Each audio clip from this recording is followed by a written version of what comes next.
সবাইকে সালাম জানিয়ে আজকের পর্ব শুরু করছি। আজকে আমরা আলোচনা করব অনার্স চতুর্থ বর্ষের মেথডস অফ অ্যাপ্লাইড ম্যাথমেটিক্সের একটি গুরুত্বপূর্ণ অধ্যায় নাম্বার 7 বেসেলস ফাংশন। আমরা এই অধ্যায়ের প্রথম পর্ব নিয়ে আজকের পর্বে আপনাদের সাথে আলোচনা করব। আমরা প্রথমে বেসেল ফাংশনের ডেফিনেশনটা দেখে নিব। তাহলে আমরা যদি বেসেল ফাংশনের ডেফিনেশনটা যদি আমরা দেখি, তার আগে আমরা আরেকটা ডেফিনেশন জেনে নিই, সেটা হচ্ছে Bessel's differential equation. Bessel's differential ইকুয়েশনটা হচ্ছে X square D square Y D X square plus x into D Y D X plus X square minus N square into Y equal to 0। এই আকারের সমীকরণকে আমাদেরকে বলা হয় Bessel's differential equation. X square D square Y D X square plus x into D Y D X plus X square minus N square into Y equal to 0 বলা হবে বেসেলস differential আপনারা লিখবেন বেসেলস ডিফারেনশিয়াল ইকুয়েশন বলা হয় থাকে। কেমন, কত অর্ডারটা কত হবে? এন অর্ডার বিশিষ্ট অফ এন অর্ডার বিশিষ্ট বেসেল ডিফারেনশিয়াল ইকুয়েশন বলা হয়ে থাকে, যেখানে আমার এনটা হচ্ছে কনস্ট্যান্ট। ঠিক আছে, আচ্ছা, ওকে, ফাইন। তাহলে আমরা এই যে বেসেলস ফাংশন যে আমরা অধ্যায়টা আলোচনা করছি, আমরা এখন এই বেসেলস ফাংশনের ডেফিনেশনটা আমরা দেখব। ঠিক আছে, তাহলে আমরা যদি বেসেলস ফাংশনের ডেফিনেশনে যদি যাই, মনে রাখবেন বেসেল ফাংশনকে অনেক সময় বেসেলস পলিনোমিয়ালও বলা হয়ে থাকে। কি বলা হয়? বেসেলস পলিনোমিয়ালও বলা হয়ে থাকে। তাহলে আমরা বেসেল ফাংশনের ডেফিনেশনে যদি যাই, বেসেল ফাংশনের ডেফিনেশন দুই ধরনের দেওয়া যাবে। একটা হচ্ছে আমাদের Bessel function of first kind, আরটা হচ্ছে Bessel function of second kind. আমরা যে ডেফিনেশনটা এখন যেটা দেখব সেটা হচ্ছে Bessel function of first kind. ঠিক আছে, বেসেল ফাংশন অফ ফার্স্ট কাইন্ডের ডেফিনেশনটা আমরা দেখছি এখন। তাহলে বেসেল ফাংশনের ফার্স্ট কাইন্ডের ডেফিনেশনটা কি আমরা যদি খেয়াল করি, সেটা হচ্ছে যে সাফিক্স এন অফ এক্স সমান summation of R equals to 0 up to infinity আমার -1 হোল টু দি পাওয়ার আর, আমার x/2 whole to the power n plus 2r, তারপর then divided by R factorial gamma n plus R plus 1। এই আকারের আমাদের ইকুয়েশনকে কি বলা হবে? The first kind of Bessel's function. কত অর্ডার বিশিষ্ট? এন অর্ডার বিশিষ্ট। এবং আমার ডিনোট করা হবে বেসেল ফাংশন অফ ফার্স্ট কাইন্ডে ডিনোট করা হবে যে suffix N of X and define করা হবে এভাবে। জাস্ট এটা আপনারা মনে রাখবেন, এটা হচ্ছে বেসেল ফাংশনের ডেফিনেশন। ক্লিয়ার? আর যেখানে এনটা হচ্ছে আমার নন নেগেটিভ একটা কনস্ট্যান্ট, যেটা নন নেগেটিভ একটা কি কনস্ট্যান্ট। এখন আমরা থিওরেম নাম্বার 3 দেখানোর সূত্র 1, এই সূত্রটা নিয়ে আমরা এখন আলোচনা করব। থিওরেম নাম্বার 3 রেখাংশ সূত্র 1। তাহলে রেখাংশ সূত্র 1 হচ্ছে প্রমাণ করো যে x into J suffix N prime of x সমান n into J suffix N of x minus x into J suffix N plus 1 of x. তাহলে এটা প্রমাণের জন্য আমরা J suffix N of x অর্থাৎ বেসেল ফাংশনের যে ডেফিনেশনটা ছিল, আমরা বেসেল ফাংশনের ডেফিনেশন থেকে আমরা যেটা জানি সেটা আমরা প্রথমে বলবো যে উই নো দ্যাট, আমরা জানি যে, কেমন, বা উই হ্যাভ আমরা বলতে পারি। আমরা জানি যে সাফিক্স এন অফ এক্স সমান হচ্ছে summation of R equals to 0 up to infinity আমার -1 হোল টু দি পাওয়ার আর, আমার r factorial gamma n plus আর প্লাস 1 আমরা বলতে পারি। তার সাথে আমাদের আছে x/2 whole to the power n plus 2r। তাহলে আমরা লিখতে পারি যে x/2 whole to the power n plus 2r, সেটা আমরা লিখলাম।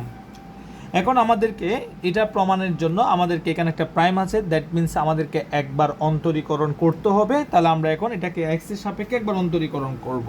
তাহলে আমরা পাবো যে একবার অন্তরীকরণ করলে জে সাফিক্স এটা প্রাইম হবে অফ এক্স সমান summation R equals to 0 up to infinity. আমার এখানের মধ্যে কোনো এক্স নাই, তার মানে এটা কনস্ট্যান্ট, এটা যেরকম আছে সেরকম বসে যাবে। -1 হোল টু দি পাওয়ার আর, আমার r factorial gamma n plus আর প্লাস 1, সেটা আমরা লিখলাম। এখানে আমার x আছে, তাহলে x two the power n এর ফর্মুলা ডিফারেন্সিয়েশন করলে nx two the power n-1 আমরা পেয়ে থাকি। তাহলে n বলতে কাকে বোঝাচ্ছে? n প্লাস 2r কে আমার বোঝাচ্ছে।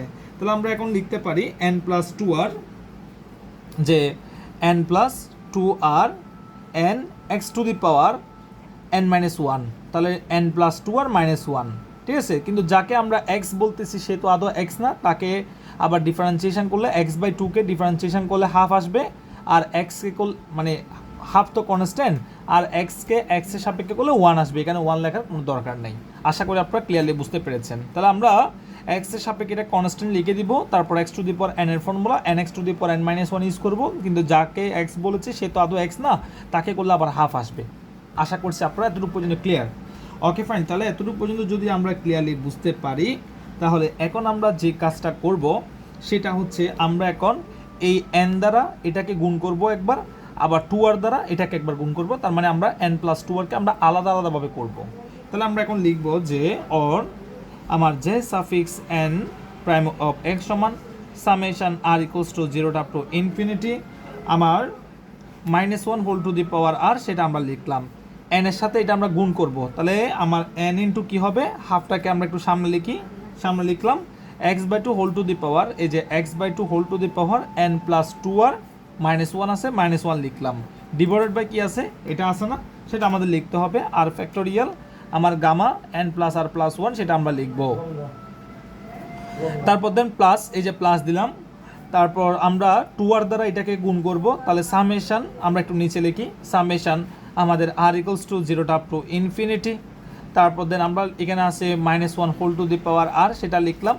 এই টু আর দ্বারা তো এটাকে গুণ করব, তাহলে টু আর লিখলাম, এখানে একটা হাফ আছে আমি হাফ লিখলাম, তার সাথে আমার x by two whole to the power N plus two R minus one সেটা লিখলাম, আর নিচে যা আছে তা লিখলাম। আসলে এখানে কঠিন কিছুই করলাম না, এখানে একটা খুব সিম্পল কাজ করেছি, সেটা হচ্ছে আপনি একবার এন দ্বারা পুরোটাকে গুণ করবেন, একবার টু আর দ্বারা পুরোটাকে কী করবেন, গুণ করবেন। জাস্ট এন দ্বারা পুরোটাকে গুণ করলাম, টু আর দ্বারা পুরোটাকে কী করলাম, গুণ করলাম, আমরা এটাই পাচ্ছি। ওকে ফাইন, তাহলে এতটুকু যদি আমরা যদি বুঝতে পারি, এখানে যদি লক্ষ্য করেন এখানে আমার টু টু কী হয়ে যাবে, আমার চলে যাবে, আমার টু টু এখানে কী যাবে, আমার চলে যাবে। এরপর দেন আমরা এখন যে কাজটা করব সেটা হচ্ছে, আপনি যদি লক্ষ্য করেন এনটাকে আমরা এক্সের সাপেক্ষে বাইরে বের করে নিয়ে আসতে পারি, একটু খেয়াল করেন এখানে কি আছে x by two N plus two R minus one, তাহলে আমি সেটাকে লিখতে পারি X by two N plus two R, আবার X by two inverse one লিখতে পারি না, অবশ্যই লিখতে পারি, কারণ বৃত্তি মিল থাকলে গুণ থাকলে পাওয়ারে যোগ হয়, তাহলে আবার এটা চলে আসতেছে। তাহলে এখান থেকে আমি যে কাজটা করব সেটা হচ্ছে, এখান থেকে আমরা যে কাজটা করব, এই যে x by two inverse one আছে, অথবা আমরা কাজটাকে আরেকটু সহজ করে দিতে পারি, এভাবে চিন্তা না করেও আমরা ব্যাপারটাকে আরেকটু ইজি করে দিই আপনাদেরকে, তাহলে আরেকটু সহজ হয়। যে কাজটা করবেন, আপনি এতটুক আসার পরে তার সাথে আপনি একটা এক্স গুণ করেন। দেখেন তো এখানে একটা এক্স আছে নাকি, বাম পক্ষে আমার একটা কি আছে, এক্স আছে, তাহলে আপনি এক্সের সাথে এটা গুণ করেন, তাহলে এটা এইভাবে বলে ব্যাপারটা একটু ইজি হয়। তাহলে আমরা এক্সের সাথে এটা কি করব, গুণ করব। তাহলে এক্সের সাথে এটা গুণ করা মানে হচ্ছে এক্সের সাথে বাম পক্ষ গুণ করতে হবে, এক্স আমার ডান পক্ষ কি করতে হবে, গুণ করতে হবে। তাহলে আমরা এক্স উভয় পক্ষে এখন কি করব, গুণ করব, তাহলে আমরা পাবো, তাহলে বাম পাশে যদি এক্স গুণ করে থাকি, তাহলে আমরা যেটা পাচ্ছি সেটা হচ্ছে অর আমার X into J suffix N prime of x সমান আমার এন ইন্টু সামেশন, ওই যে এনটাকে আমরা বাইরে বের করে নিয়ে আসলাম, R equal to zero up to infinity আমার minus one whole to the power R, আগে ছিল হাফ, এখন আমরা এক্স বাই টু লিখবো, কারণ এক্স বাম পাশে গুণ করলে ডান পাশেও গুণ করতে হবে, এই জন্য এক্স একটা নিয়ে আসলাম। তারপর আমার ছিল x by two whole to the power N plus two R minus one ছিল, তাই না, হ্যাঁ। এরপর ডিভাইডেড বাই কী আছে, আমার r factorial gamma N plus আর প্লাস ওয়ান, সেটা আমরা লিখলাম। এরপর দেন প্লাস, আবার আমাকে একটা এক্স গুণ করতে হবে না, কারণ এক্স এটার সাথেও গুণ করতে হবে, এটার সাথেও এক্স গুণ করতে হবে, এবং প্লাসের পরে যে টার্মটা ছিল তার সাথেও আমার এক্স গুণ করতে হবে, তাহলে এক্সটা গুণ করলাম। Summation of R equals to zero up to infinity আমার minus one whole to the power R, তারপর আমাদের টু চলে যাবে, আর থাকবে, তারপর দেন আমাদের এখানে আছে x by two whole to the power N plus two R minus one divided by আমাদের নিচে আছে আর। দেখেন একটু যদি লক্ষ্য করেন, এই যে আমাদের এখানে আছে r factorial, sir N factorial সমান আমরা লিখতে পারি n into N minus one factorial, তাহলে আর ফ্যাক্টোরিয়াল সমান কী হবে বলেন তো, আর ইন্টু আর মাইনাস ওয়ান ফ্যাক্টোরিয়াল হবে। তাহলে আমরা আর ফ্যাক্টোরিয়ালকে লিখতে পারি আর ইন্টু আর মাইনাস ওয়ান ফ্যাক্টোরিয়াল। আসলে এটা ভাঙার কারণ হচ্ছে ওই যে আর কাটার জন্য, এটার জন্য করলাম। ক্লিয়ার? Okay fine. এরপর দেন আমাদের পাশে কি আছে এখানে, গামা এন প্লাস আর প্লাস ওয়ান, সেটা আমরা লিখে দিব যে গামা আমার এন প্লাস আর প্লাস ওয়ান, সেটা আমরা লিখে দিলাম। Okay fine. আশা করছি আপনারা এতটুকু পর্যন্ত ক্লিয়ারলি বুঝতে পেরেছেন। তাহলে এতটুকু পর্যন্ত যদি বুঝতে পারি, তাহলে আমরা অর দিয়ে লিখতে পারি বাম পাশে আমার X into J suffix N prime of X, সেটা আমরা লিখলাম N into summation R equals to zero up to infinity আমার minus one whole to the power R, সেটা আমরা লিখলাম। স্যার একটু খেয়াল করলে X by two N plus two R, এখানে আমরা যদি ভাঙবো ওই যে আপনাদেরকে কিছুক্ষণ আগে একটু দেখিয়েছিলাম n plus two r into x by two inverse one বলা যায়। এই যে x by two inverse one, আবার দেখেন বৃত্তি মিল থাকলে গুণ থাকলে পাওয়ার যোগ করলে আপনার এটা চলে আসতেছে। তাহলে এটাকে ভাঙলে আমরা এটা পাচ্ছি, এই X by two whole inverse আর এক্স বাই টু কাটাকাটি চলে যাবে, আর X by two N to the power X by two whole to the power N plus two R, সেটা আমার থেকে যাবে, তাই না? আচ্ছা ওকে ফাইন। মানে এখান থেকে X by two inverse one আর এক্স বাই টু কী যাবে, চলে যাবে, কারণ এটা তো ইনভার্স মানে কি ওয়ান বাই এক্স, এটা নিচে চলে যাবে, তাহলে এটা কাটাকাটি চলে যাবে এভাবে। আর এটা যদি এক্স বাই টু হয়, এটা এক্স বাই টু, তাহলে এটা এক্স বাই টু, এই এক্স বাই টু কী যাবে, কাটাকাটি চলে যাবে। তাহলে আর থাকবে আমাদের minus one whole to the power R X by two N plus two R, এই যে এন প্লাস টু আর সেটা লিখলাম। আর নিচে যা আছে আমরা সেটাকে সেভাবে লিখে দিব। আর ফ্যাক্টোরিয়াল আমার গামা এন প্লাস আর প্লাস ওয়ান, সেটা লিখলাম প্লাস দিয়ে। এবার এটাকে আমরা একটু ক্যালকুলেশন করি, এক্স ইন্টু সামেশন, আমরা যদি এখানে যদি লক্ষ্য করি, আমরা এখানে আর এর মান যদি আমরা এখানে জিরো বসাই, আর এর মান যদি আপনি জিরো বসান, এই আর তো চলে যাবে। এখানে আর এর মান যদি জিরো বসান, তাহলে আমার ফ্যাক্টোরিয়ালের ভিতর নেগেটিভ চলে আসতেছে, কারণ জিরো মাইনাস ওয়ান মানে হচ্ছে মাইনাস ওয়ান, ফ্যাক্টোরিয়ালের ভিতর জিরো আসা মানে হচ্ছে আমার অসংজ্ঞায়িত। তাহলে সামথিং বাই অসংজ্ঞায়িত সমান হচ্ছে জিরো, বিজ্ঞানী ল্যাগ্রেঞ্জের আবিষ্কার, তাই তো? আচ্ছা ওকে ফাইন। তাহলে সামথিং বাই ইনফিনিটি সমান জিরো, তার মানে আর এর মান জিরো বসালে আমার রেজাল্ট কি আসতেছে, জিরো আসতেছে। এই জন্য আমরা আর এর মান জিরো বসাতে না বসালেও চলবে, আর এর মান আমাদের কত বসাতে হবে, এক থেকে শুরু করতে হবে। এই জন্য, কারণ আর এর মান জিরো বসালে যেহেতু নিচে আমার ইনফিনিটি চলে আসতেছে, এই জন্য আমরা আর এর মান জিরো না বসিয়ে কত বসাবো, ওয়ান থেকে শুরু করব। তাহলে ওয়ান থেকে ইনফিনিটি সেটা লিখলাম। এরপর দেন আমরা এখানে লিখতে পারি minus one whole to the power R বাকি যা আছে তা হুবহু লেখেন X by two whole to the power N plus two R minus one, আর নিচে আছে আর মাইনাস ওয়ান ফ্যাক্টোরিয়াল, সেটা লিখলাম। আর আছে গামা এন প্লাস আর plus one, gamma N plus আর প্লাস ওয়ান, সেটা লিখলাম। আশা করছি আপনারা এতটুকু পর্যন্ত ক্লিয়ারলি বুঝতে পেরেছেন। এরপর দেন আমরা যদি এতটুকু পর্যন্ত যদি বুঝতে পারি, তাহলে আমরা একটু বাকি ক্যালকুলেশনটা করি। আমাদের বাম পাশে যা আছে আমরা তা রাখলাম, x into J suffix N prime of X, সেটা লিখলাম। স্যার একটু খেয়াল করবেন, এই যে এটার চেহারা আমার কিন্তু এটার চেহারার সাথে মিল আছে, এই যে এটার চেহারার সাথে মিল। তাহলে এটার সমান যদি আমরা J suffix N of x লিখতে পারি বেসেল ফাংশন মোতাবেক, তাহলে এটা সমান আমরা লিখতে পারবো J suffix N of x আমরা লিখতে পারবো, সেটা আমরা লিখে দিলাম। Okay fine. প্লাস সেটা লিখলাম, এক্স ইন্টু আমার আছে এই যে এক্স, সেটা লিখলাম। এক্স ইন্টু আমরা এই যে এখানে আর মাইনাস ওয়ান আছে, আমরা লেট আর মাইনাস ওয়ান সমান আমরা ধরবো, সেটা হচ্ছে এস ধরবো। তাহলে এখান থেকে আমরা আর সমান বলতে পারি আমার এস প্লাস ওয়ান। তাহলে আমাদের এখানে হবে সামেশন, এই যে এক্স ইন্টু সামেশন আর এর জায়গায় আমরা বলবো এস প্লাস ওয়ান। তাহলে আমরা এখানে বলবো আমাদের এখানে, বা আমরা একটা কাজ করতে পারি, আর আর ইকুয়াল ওয়ানকে আমরা এভাবে লিখতে পারি R minus one equal to zero, বলতে পারি না? অবশ্যই আমরা বলতে পারি, নাকি পারবো না? প্লাসটা এই পাশে মাইনাস দিয়ে করে নিলাম আর কি, ইনফিনিটির জায়গায় ইনফিনিটি লিখলাম। এরপর আমাদের minus one whole to the power R, এটা যেরকম আছে সেরকম লিখলাম। এরপর দেন আমার x by two whole to the power N plus two R minus one divided by আমার R minus one factorial gamma N plus আর প্লাস ওয়ান, সেটা লিখলাম। হয়তো আমাদের অনেকের মনে হবে কি, আমরা তো আর মাইনাস ওয়ান সমান এস ধরেছে, আমরা বসাই নাই কেন? আসলে না বসানোর একটা কারণ আছে, আমার এখনও সামেশনটা আর এর থেকে গেছে, আমি পরের লাইনে গিয়ে সেটাকে চেঞ্জ করব, আরটাকে এসে কনভার্ট করব, ঠিক আছে? আমরা এই জন্য এখানে কাজটা করি নাই বিদে ভিতরেও কাজটা করি নাই, যেরকম আছে সেরকম লিখে দিয়েছিলাম। পরের লাইনে গিয়ে আমি চেঞ্জ করব, সবগুলো আর এর পরিবর্তে এস নিয়ে আসবো। আর এটা মনে রাখার টেকনিক হচ্ছে এই যে আর মাইনাস ওয়ান ফ্যাক্টোরিয়াল সমান আপনি এস মনে করবেন, ঠিক আছে? ওকে ফাইন, আশা করছি আপনারা এতটুকু পর্যন্ত বুঝতে পেরেছেন। তাহলে or x into J suffix N prime of x সমান আমরা বলতে পারি n into J suffix N of x plus x into, দেখেন সামেশন আর মাইনাস ওয়ান, এই যে আর মাইনাস ওয়ান আপনি এস ধরেছেন, তাহলে s equals to zero up to infinity, তাহলে আমরা লিখলাম আর আমার minus one whole to the power, এই যে minus one whole to the power r এর পরিবর্তে আপনি লিখতে পারেন এস প্লাস ওয়ান, তাহলে আপনি এখানে লিখবেন এস প্লাস ওয়ান লিখলাম। এরপর এক্স বাই টু আছে, আমি এক্স বাই টু সেটা লিখলাম এন প্লাস টু আর, তাহলে n plus two into r এর পরিবর্তে লিখবো এস প্লাস ওয়ান, তাহলে এখানে এস প্লাস ওয়ান লেখেন, মাইনাস ওয়ান আছে minus one then divided by r minus one factorial, r minus one সমান যদি এস হয় তাহলে এখানে আমার হবে এস ফ্যাক্টোরিয়াল, তারপর দেন গামা, এই যে গামা লিখলাম এন প্লাস আর এর পরিবর্তে লিখবেন এস প্লাস ওয়ান, এই যে এস প্লাস ওয়ান লিখলাম, প্লাস ওয়ান আছে প্লাস ওয়ান দিলাম, সোজা কথা আর মাইনাস ওয়ান সমান আপনি এস মনে করেন, আর সমান এস প্লাস ওয়ান হবে। এই জাস্ট এইগুলাই আপনি এখানে কি করবেন, বসিয়ে দিবেন। আশা করছি আপনারা এতটুকু পর্যন্ত বুঝতে পেরেছেন। তাহলে অর আমরা যদি ক্যালকুলেশনটা শেষ করি, J suffix N prime of x সমান আমার N into J suffix N of x plus x সেটা লিখলাম।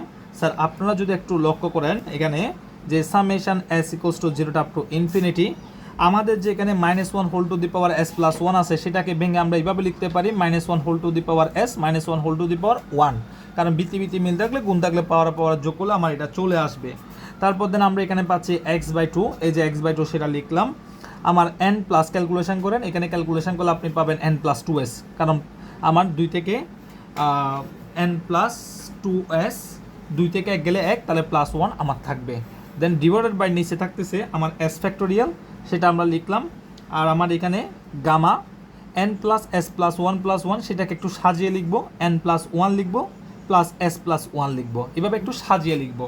আচ্ছা, এগুলো আমরা সাজিয়ে তো লিখলাম, এর পরবর্তী লাইনে গিয়ে আমরা যদি একটু ক্যালকুলেশন করি তাহলে or x into J suffix N prime of x, আমরা একদম প্রমাণের শেষ প্রান্তে চলে আসলাম, n into J suffix N of x plus x summation of s equals to zero up to infinity. একটু খেয়াল করবেন এই যে minus one whole to the power one, that means minus one plus মানে যে কী হয়ে যাবে, মাইনাস হয়ে যাবে, সেটা করলাম। করার পরে আমরা যদি এবার যদি লক্ষ্য করি এখানে আমার আর কি থাকতেছে minus one whole to the power s, সেটা লিখলাম, তারপর দেন এক্স বাই টু আমার এন প্লাস ওয়ান, এই যে এন প্লাস ওয়ানকে একসাথে করেন, এন প্লাস ওয়ানকে একটা ব্র্যাকেট না দিয়েও আপনি রেখা বন্ধনী দিতে পারেন, এটা হচ্ছে কি রেখা বন্ধনী, এটা একটা রেখা বন্ধনী, জাস্ট ব্র্যাকেট বোঝায় আর কি, ব্র্যাকেট না দিয়ে রেখা বন্ধনী দিতে পারেন, প্লাস টু এস, এই যে প্লাস টু এস সেটা লিখলাম, দেন ডিভাইডেড বাই আমার এস ফ্যাক্টোরিয়াল, আমি এস ফ্যাক্টোরিয়ালটা লিখলাম। এরপর দেন এটাকে আমরা লিখতে পারি আমরা গামা এন প্লাস ওয়ান, আমরা এন প্লাস ওয়ান সেটা লিখলাম, একটা রেখা বন্ধনী দিলাম, ব্র্যাকেট না দিয়ে রেখা বন্ধনী দিলাম, প্লাস এস প্লাস ওয়ান সেটা আমরা লিখলাম।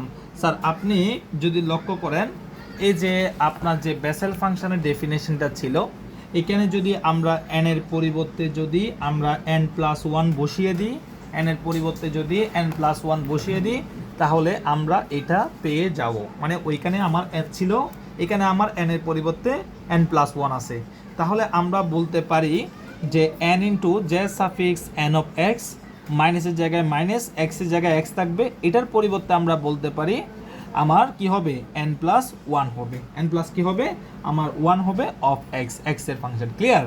আর বাম পাশে আমার আছে x into J suffix N prime of x, যেটা আমার প্রমাণ করার কথা ছিল, আমরা ফাইনালি সেটা প্রমাণ করলাম। আশা করছি আপনারা প্রমাণটি ক্লিয়ারলি বুঝতে পেরেছেন। আপনাদেরকে যেভাবে ভেঙে দেখিয়ে দিলাম আপনারা সেভাবে ক্যালকুলেশনটা করবেন, তাহলে আমাদের আর ভুল হবে না। তাহলে আশা করছি আপনারা বেসেল ফাংশন ডেফিনেশনটা বুঝতে পারলেন এবং থিওরেম নাম্বার 3 এটা ক্লিয়ারলি বোঝা গেছে, যেটা হচ্ছে আমাদের রেকারেন্স সূত্র 1। আমরা আগামী পর্বে রেকারেন্স সূত্র 2 এবং 3 প্রমাণ করব। আগামী পর্ব দেখার আমন্ত্রণ রইল। আন্তরিক ধন্যবাদ সবাইকে।